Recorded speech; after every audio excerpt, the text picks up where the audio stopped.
সবাই আন্টি দিকে হও না, আন্টি দিকে হইতে হবে না, অসুবিধা হোক না। হ্যাঁ তুমি করছো না, কথা বলবে। আচ্ছা আমরা এখন একটু কথা বলি, দেখা বন্ধ এখন, স্টপ। ঠিক আছে, আচ্ছা আজকে আমরা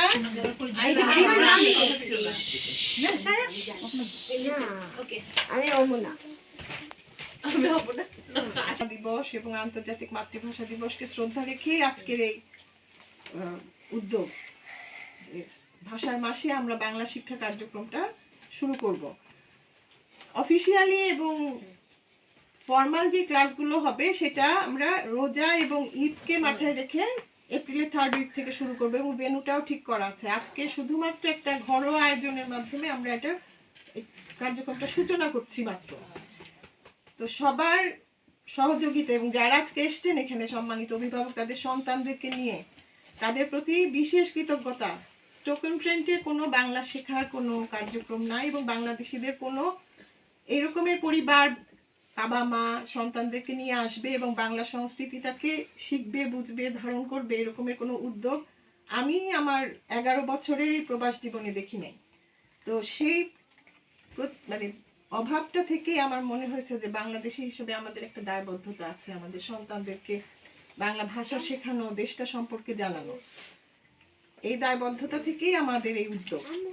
তো এই উদ্যোগটার নাম আমি দিয়েছি বৃত্ত, কারণ আমরা সবাই একটা বৃত্তের মধ্যেই বসবাস করি। বাংলাদেশি যে প্রবাসী হিসেবে একসঙ্গে কাছাকাছি থাকার জন্য একটা বলয় দরকার, কিছু কর্মসূচি দরকার, সেটার জন্য আমার নামকরণটা বৃত্ত।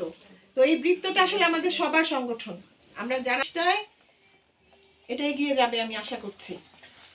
আর এই বৃত্তের আমরা আশা করবো যার যে কোনো ধরনের।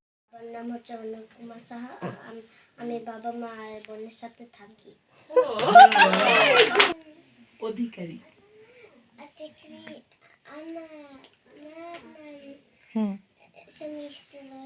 বাবার নাম শ্যামল অধিকারী। বলো আমি ম্যানচেস্টার থেকে এসেছি। আমি ম্যানচেস্টার থেকে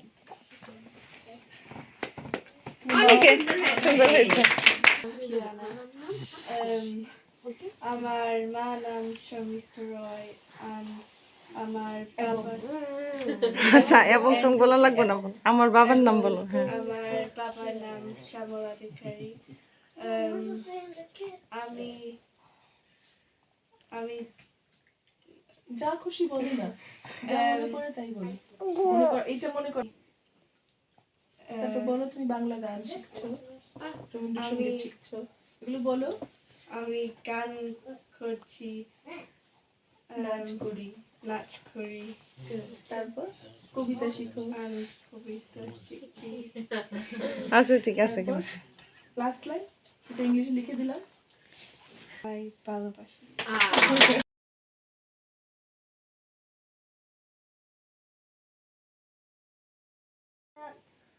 পরিবার বাংলাদেশে থাকে।